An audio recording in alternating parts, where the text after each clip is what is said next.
A reading from the Holy Gospel according to Mark, chapter 8, verses 14 to 21. The passage is taken from the Message version of the Bible. He then left them, got back in the boat, and headed for the other side.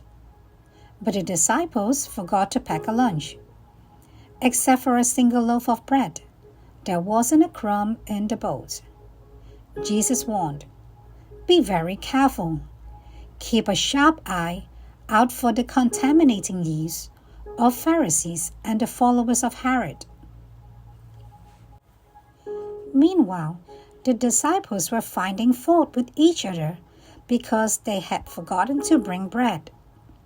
Jesus overheard and said, "Why are you fussing because you forgot bread? Don't you see the point of all this? Don't you get it at all? Remember, the 5 loaves I broke for the 5,000. How many baskets of leftovers did you pick up?" They said, 12. "And the 7 loaves for the 4,000.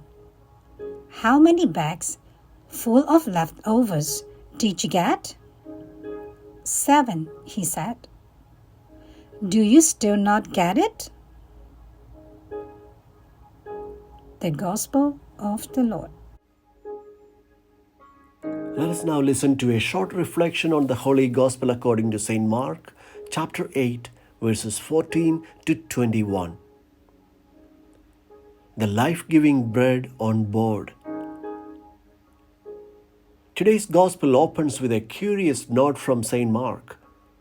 The disciples had forgotten to bring bread, and they had only 1 loaf with them on the boat. The boat on the waters was a reference to the Christian community of Mark. The only loaf available to them is the bread from heaven, that is, Jesus Himself. This bread is sufficient to nourish the lives of everyone. In the Last Supper, we find Jesus taking a loaf in His hand and inviting His disciples to eat it, declaring it to be His body broken for all.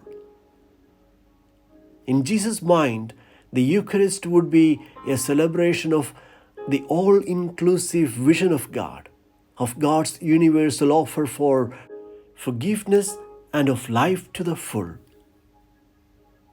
Jesus warns His disciples to beware of the leaven of the Pharisees and the leaven of Herod.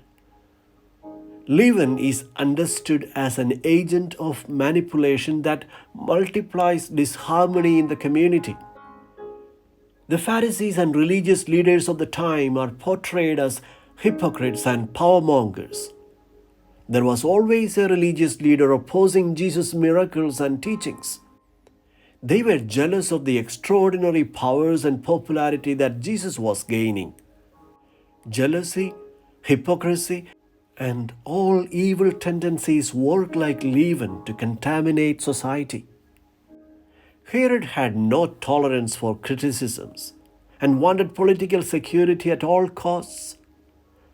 Personal honor was more important to him than people's lives. Looking good was more important than doing good. And that resulted in the killing of John the Baptist. Jesus warns His disciples not to be like the Pharisees or Herod.